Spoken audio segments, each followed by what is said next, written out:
So before we start this review, let's talk about My Little Pony's history with Japanese culture. Note, a lot of this information is new to me since I am not an avid otaku or weeaboo.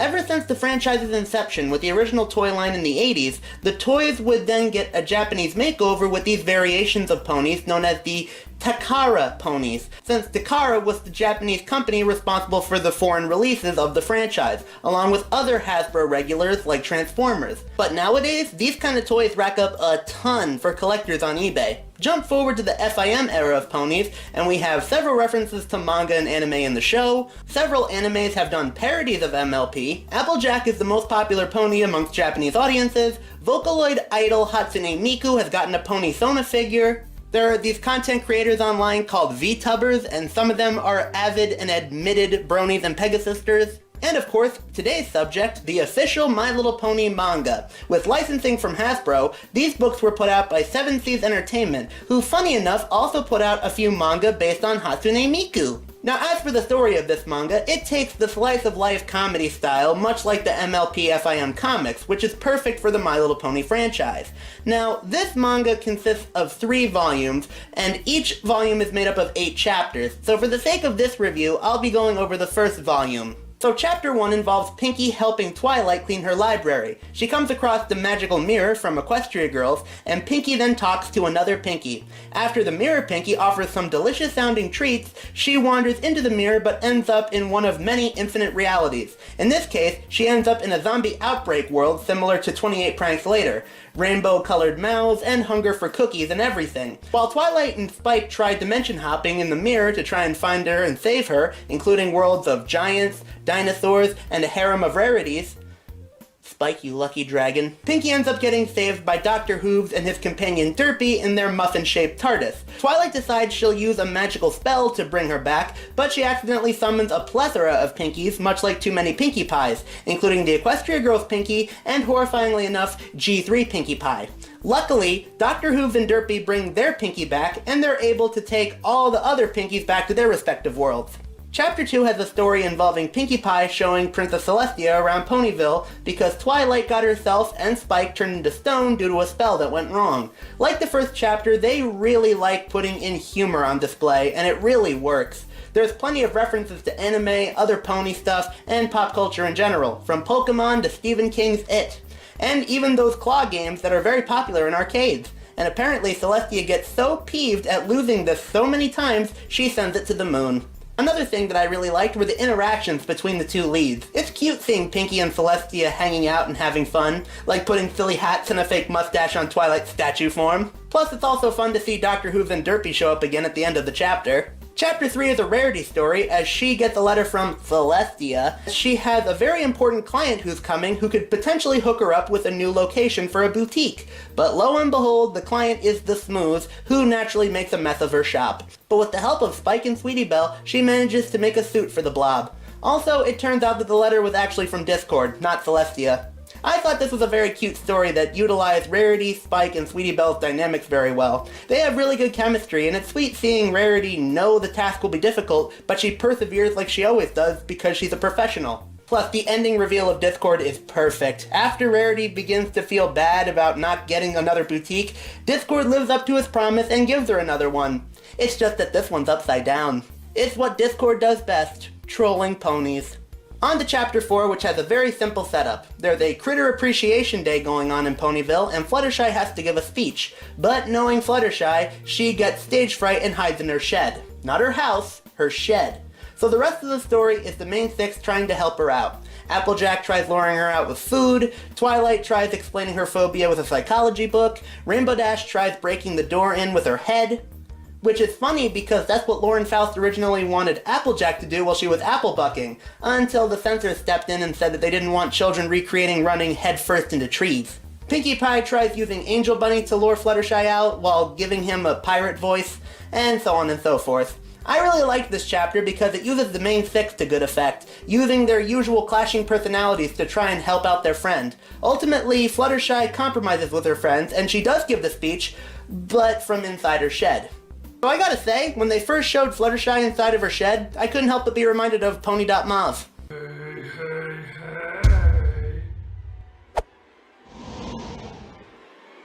What'd I tell y'all about coming in my shed? Chapter 5 features a story about the Apple family selling Zap Apple Jam at a fair when the Flim Flam brothers show up and try to beat them at their own game. At first it seems they don't have any apples in their barrels, but Pinky thinks that's because the apples are invisible. Of course they try using that as a sell, but it's revealed that the apples are actually crab apples, which are these apple creatures that have crab legs and claws.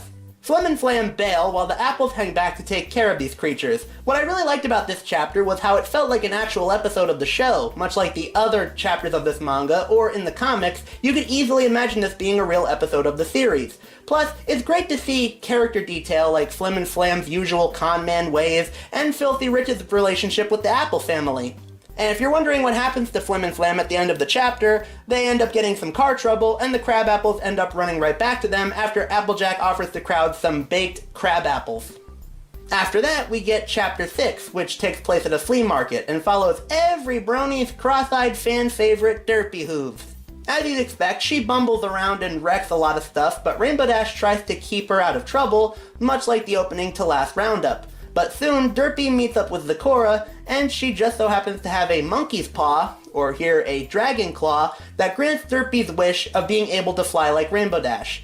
But if you know the monkey's paw legend, something bad comes with the wish, and that is now Rainbow Dash is as clumsy as Derpy was. Of course, things get fixed, but I just gotta say, it's a very funny way of how they do it. After Zecora says there's only one thing that could fix this, being a mythical dragon's foot, and after Rainbow wonders if they'll ever find it, Derpy finds it right away. The thing that made this chapter really great was seeing Derpy in a full-on speaking role. As you'd expect, she's super precious, and I liked seeing her and Rainbow Dash's friendship. Plus, the ending with them handing out apology muffins to say sorry for wrecking the flea market is cute. Chapter 7 involves a character who was featured in a previous chapter and will later become a reoccurring character, Star Dancer. After sneaking into a scary movie, the Cutie Mark Crusaders suspect that this Star Dancer is a space alien bent on invasion, all thanks to Pinkie Pie joking about how she's from space. So basically, the CMCs start following her around until she ends up inviting them over to her house, where they figure out that she's just a normal pony. But like most stories that follow this format, there's obviously a twist. Star Dancer isn't an alien, she's a time traveler from the future! Now some people might say that this story was cliché or obvious, but I really liked it. This was a very entertaining play on the story, mainly because I liked seeing this new character get some development. Star Dancer only shows up very briefly in Chapter 2, but I liked the characterization she got here. Plus, I think future Media Wiz would approve of there being a time-traveling pony. They even call her Future Pony. Also, like the rest of the manga, there are plenty of references to other media that are very cute. So far we come to the 8th and final chapter of Volume 1, and this is probably my favorite one, along with the rest of the manga. This is the chapter that basically serves as one big spoof on Japanese anime and cinema. After Pinkie Pie breaks the fourth wall on how everybody's been looking different, monochromatic and all, Discord takes advantage of this and turns everything into a full-fledged manga. Applejack and her family become ninjas who are searching for a chosen one. You know, kind of like Kabuto. While the others turn into stereotypical Japanese school fillies. Rainbow Dash is the sporty jock, Rarity is the student council president, Fluttershy is the cute shy girl every boy has a thing for, Pinkie Pie is Pinkie Pie, and of course the chosen one is Magical Pony Sparkle Twilight, which is basically Twilight if she was like Serena from Hamburger Moon. Complete with her being late and having to run to school with toast in her mouth. Once Spikezilla, which is Spike turned into a Godzilla parody, starts attacking the city, Twilight uses a magical artifact, which is the Twilocane, and gains magical girl abilities. But she's not in it alone. Her friends join in and they become one big giant Megazord. Ultimately, Celestia tells Discord to stop as we end on the gang eating sushi. Because hey, if the Powerpuff Girls can use chopsticks with no fingers, so can ponies. Heck, if the Powerpuffs can get a shortly lived anime, My Little Pony can get a manga, darn it! And that was Volume 1 of My Little Pony the Manga, A Day in the Life of Equestria. Overall, this was extremely entertaining. The art style is very unique and captures the look of the show while also maintaining a very anime look, especially with the way they do the faces. They're so precious and kawaii. I also like the stories that they had in each of the chapters. Making this a slice-of-life comedy was the perfect route to go for an MLP manga, since that's pretty much what a lot of the episodes of the show and a lot of the comics here in the West are like. The humor has plenty of fun little references to anime and pop culture in general, but just like the MLP show and the comics, I also think that a lot of the humor came from from the character interactions and the dialogue. Like I said earlier, I think that the whole slice of life comedy angle was the perfect move for an MLP manga. I could easily see the stories that are in this manga being episodes of the show, and I think that in that regard, they did a really good job transferring the show into a manga format. And heck, this was only volume 1. There's still 2 more volumes that we could talk about, but those are more pony reviews for another time. Until next time, guys, watashi wa pony fanboy desu, watashi wa pony no fanboy, sosashite anata wa tadikiku. Hello, I'm the Media Wiz, because One Art Forum wasn't enough, and, well, we began the year with an MLP-related Media Wiz video, so we're in the middle of the year now, and I figured it'd be appropriate to do yet another MLP video. And this was requested to me and a couple of the other guys. I think it was first for Pony Fanboy, but we're talking about the MLP manga. If you want to see a video talking about Volume 1, Pony Fanboy already did it. So I'm just going to kind of go over a few things from Volume 1, but this is primarily looking at Volume 2. And then, who knows, one of us, maybe the two of us, I don't know, maybe somebody else, maybe Future Wiz maybe, can talk about it for Sidekicks or whatever that show's called. This right here is the omnibus, which means that it's a collection of all the different volumes of the manga, and this is 3 volumes put into one book. So each of the volumes are broken down into 8 chapters, so just like with the first one, this one is also 8 chapters long.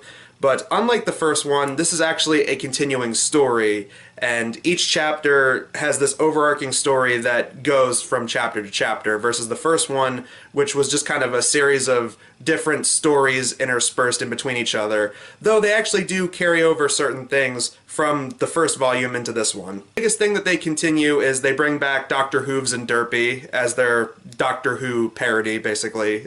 Dr. Hooves is obviously supposed to be the Doctor, and Derpy is his companion, who travels alongside him inside a giant muffin-shaped TARDIS. And the other character that they have here is, she's on the back here, a Star Dancer. And in the first volume, in chapter 7, they established that she's a time traveler. Everybody thinks that she's a space alien, or as they call it, an extraterrestrial, which I thought was kind of funny. But she's actually a time traveler, and you don't really know that much about her in the first volume. She only shows up in 2 chapters. Here, they actually give her a fully fledged backstory, and I'm assuming that they're going to continue to flesh out her character in the third volume. What the big story of this volume of the manga is, it's basically Groundhog's Day meets an episode of Doctor Who. Yeah, that's pretty much it. What happens is, Pinkie Pie wakes up the day before some big festival is coming to town, and everybody's preparing. You have Rainbow Dash and Fluttershy practicing their flight, Rarity is getting outfits prepared, Applejack and her family are working on some kind of big banquet to go with the festival, and Twilight is messing around with some kind of ancient artifact. It becomes a plot point a little bit later, but for now, the first chapter basically shows Pinkie being very excited for all of this, and then the next chapter it shows that the day is now repeating, very similar to Groundhog's Day and Happy Death Day, and that one Equestria Girl special that did the same thing too. Pinkie is going around and realizing that she's reliving the same day, and then in the third chapter they have it that she's trying to break the time loop in some way, but she doesn't know how, and they do everything. Just like in Groundhog's Day when Bill Murray snaps the pencil and then the next day it's fixed, Pinkie goes around at night and paints mustaches on everybody, and then she wakes up and they're all gone. She tries leaving town, again, very similar to Groundhog's Day. She tries leaving Ponyville on the Friendship Express, but then she wakes up and realizes that the time loop is basically unbreakable, as it seems. I like how in one of the beginnings of the chapters, she goes to the smartest person she knows, and that's Mrs. Cake. And Mrs. Cake actually surprisingly knows what to do. She's not questioning any of this because I guess she's lived with Pinkie for so long. She's just like, oh yeah, time loop, you're reliving the same day.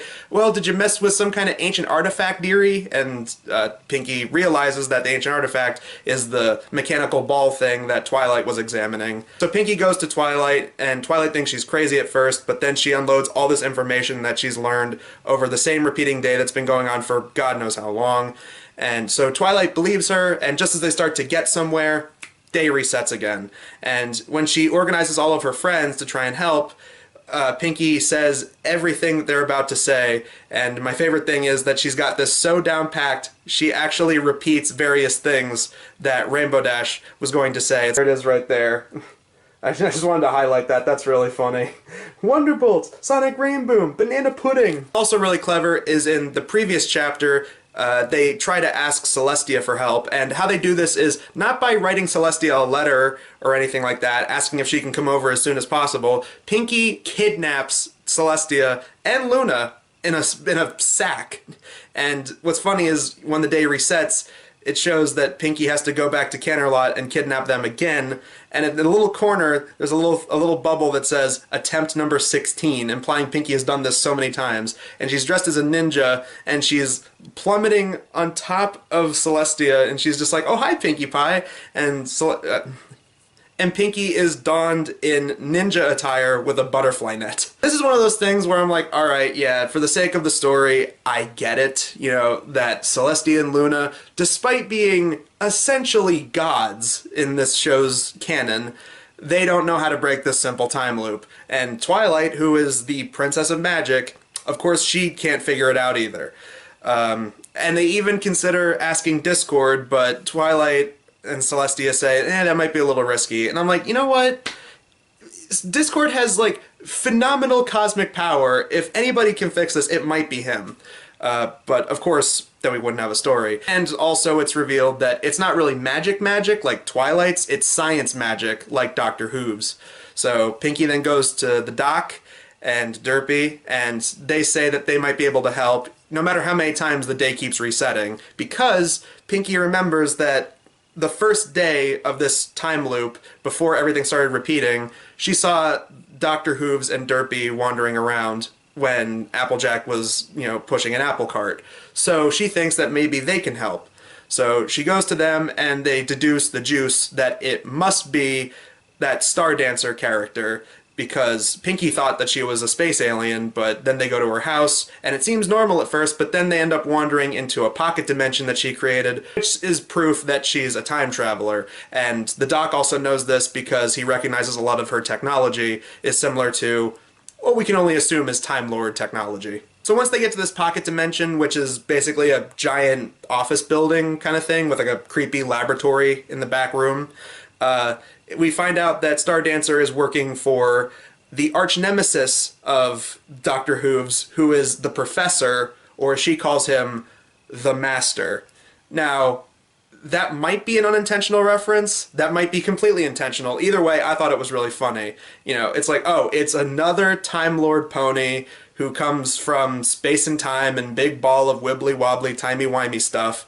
And you know, he has the same kind of technology. He's the arch enemy of the Doctor. And there's also a Who's on First routine, because Pinky says, you know, Professor, I thought you were a doctor. No, I'm the Doctor. Doctor who? No, that's Hooves. No, what? No, I'm what? He's who? It's very clear that he wants to wipe out his adversary. He wants to take out the Doctor and his companion, Derpy, who actually has, like, consistent lines all throughout this thing, which, you know, if you're one of those OG bronies who's kept up with all this stuff and, you know, been there since, like, Derpy Gate and all that kind of thing, you're gonna like the fact that Derpy is a main character in this. He tries to stop this machine that's keeping the Doctor and Derpy contained in a time bubble, and they even make a joke about, oh, they're in time out because the bubble keeps time out. Get it? But Pinky tries to stop him, then they have a back and forth, and then this machine ends up going haywire, and now everybody goes scattered across a bunch of different planes of time and space. Pinkie Pie ends up in what is basically France during the revolutionary times, because they make a very blatant reference to Marie Antoinette's Let Them Eat Cake. And everyone talks with an exaggerated French accent. They have characters say things like zat instead of that, and do eat, they spell it as E-E-T. So everybody has like exaggerated French accents, and they're ready to put Pinky into a guillotine because she dare say let them eat cake at a time where people can't even afford bread. So while that's going on, this then pans over to a couple of the other dimensions where the other people went. You have the Doctor and the Master who end up in some kind of carrot-flavored river, which then pans out and we see that it's a soup that a gigantic Fluttershy is going to be giving to a bedridden, sick Angel Bunny. So, how are they going to get out of this one? First, Derpy looks like she's in some kind of, like, snowy wasteland, but then it pans out and she's inside of a snow globe which is the same snow globe that Pinky was messing with when she went to see Cranky Doodle in the season 2 episode A Friend Indeed. Because if you remember that episode, there's a part where Pinky shakes one of his souvenir snow globe things, and floating around is a little derpy. So that was the reason that a little derpy was floating around in that. In the words of Silverquill, continuity. This is pretty much where this volume ends, and I'm assuming it carries over into volume 3, because I did peep a little bit of volume 3, and it seems that they actually do continue the story. So volume 1, while it does set up a few key things, is more of a slice of life comedy kind of manga in comparison to the rest of it, which does have an overarching story. Overall, I really enjoyed this volume. I thought that the artwork was really good. I thought a lot of the little in-jokes and references to the show were neat. It was kind of cool to see them kind of mess around with the whole idea of a Doctor Who story mixed with elements of Groundhog's Day. I mean, like, yeah, they did technically do that in the franchise. They did that with the Equestria Girls special, except there it was Sunset who was reliving the day over and over again until she broke the time loop. But still, it was very entertaining here. I do like when stories can do this kind of thing properly. Like, I really love Groundhog's Day, and I really enjoy the Happy Death Day movies. The second one kind of verges away from that, but the first one I still really enjoyed. And my favorite fan characters was always Doctor Hooves, because I do like Doctor Who a lot. So I like the fact that they were able to kind of do a story like that. And the fact that you have an evil Doctor Hooves who's pretty much a stand-in for the Master, I liked that. That was neat. It was cool to see Star Dancer again. Overall, yeah, I really enjoyed this manga, and I'm looking forward to see where it goes. Tune in next time for a game review. I don't want to spoil too much about it, but it's a game based on a very shortly lived CG cartoon that was actually pretty good, and it's a PC game, so it's not going to be on GameCube or Wii or one of the consoles that I do almost all the time. But until then, guys, I'm the Media Wiz, because One Art Form wasn't enough. We're finally concluding the MLP manga series of videos. Pony Fanboy started it in 2022. He reviewed the first volume, and then present Media Wiz did a vlog video talking about the second volume. So now, Future Wiz here for the Sidekicks podcast, and we are going to be talking about the third and final volume of the MLP manga.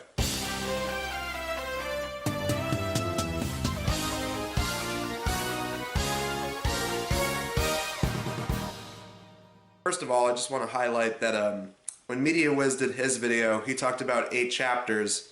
Apparently he didn't realize that Volume 2 was 9 chapters long, because when I started reading this, the first chapter was the last chapter of Volume 2. That's what Future Wiz is always here to do. Make corrections that past Media Wiz was too dumb to fix himself. As a quick summation, Volume 2 was basically Groundhog's Day or Happy Death Day, but Pinkie Pie was stuck in a time loop, and she ends up going to Dr. Hooves and Derpy, and they end up going on this big Doctor Who-esque adventure. They finally make some resolutions to that Star Dancer pony, who Pinkie thought was a space alien, but she's actually a time traveler pony.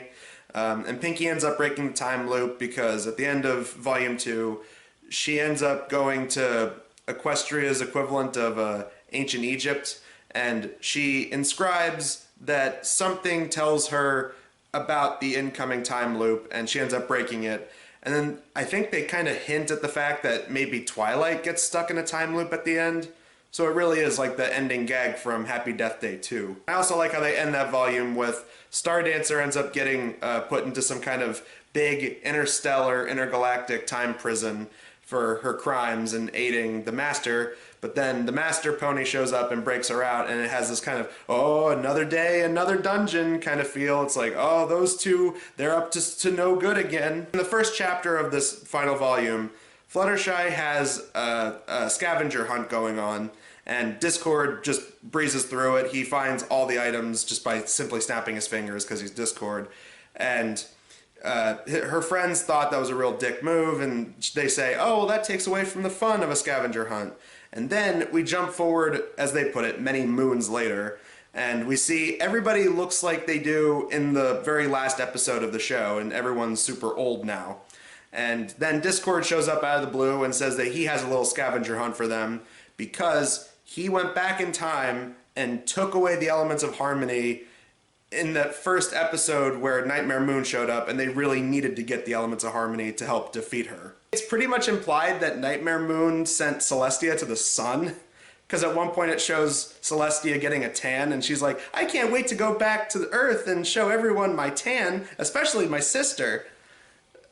It's something that works with this manga because of its style of humor. So I feel like if they did that in the show, it's like Celestia's not that dumb, but it works in this manga because that's the tone that they're going for. So now Discord sends everybody careening through different times and different parallel universes and multiverses, and now everybody has to try and get the element of harmony in wherever the hell they landed. Fluttershy ends up in a universe where she's super confident and she's like the pony equivalent of a Broadway actress, and it is really funny to see the two of them interact with each other and both boost each other up. Fluttershy from the regular universe tells this new confident Fluttershy that, you know, she's everything that she'd aspire to be, and then this Fluttershy tells her that she can achieve that if she just believed in herself, and it's pretty cute. Rarity ends up in a universe that I can only describe as being like the 80s. It's like that one episode where Cheerilee shows a picture of herself when she was younger, and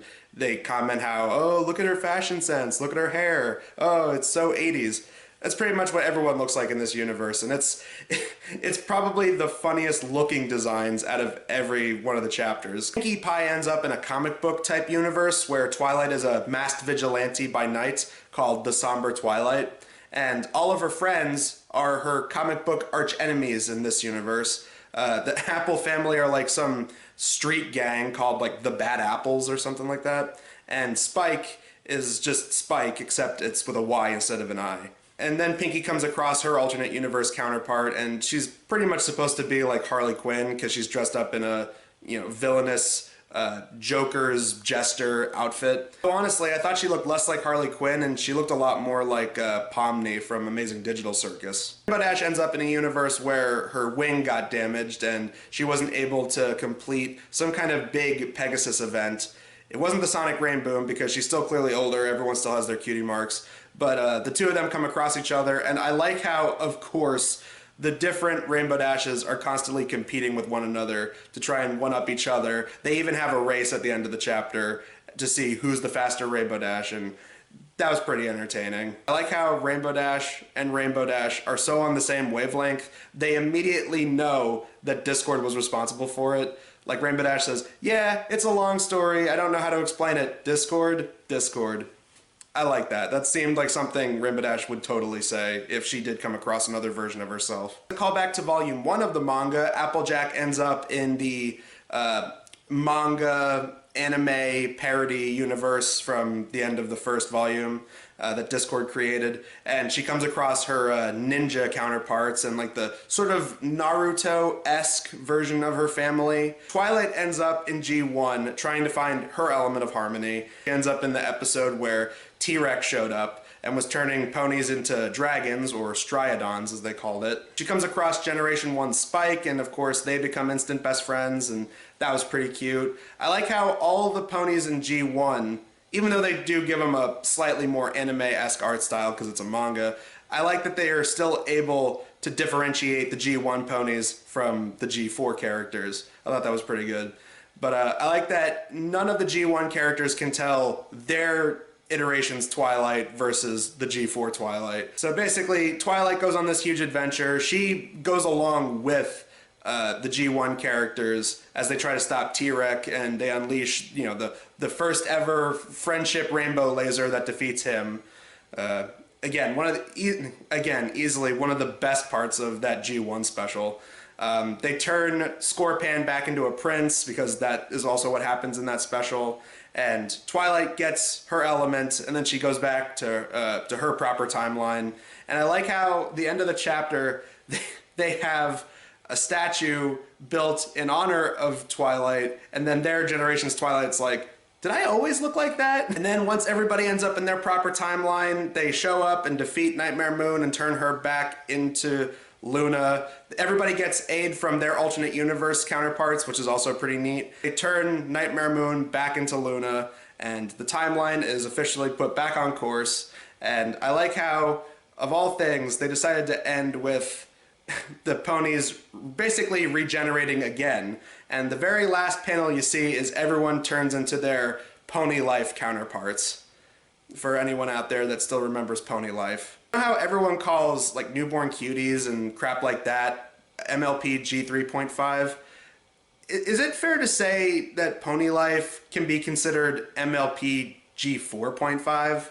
Like, it's not G5, it's definitely more in vein of G4 because it's got the same characters, but they have like the, you know, the chibi designs, and it's like incredibly reliant more on humor and comedy.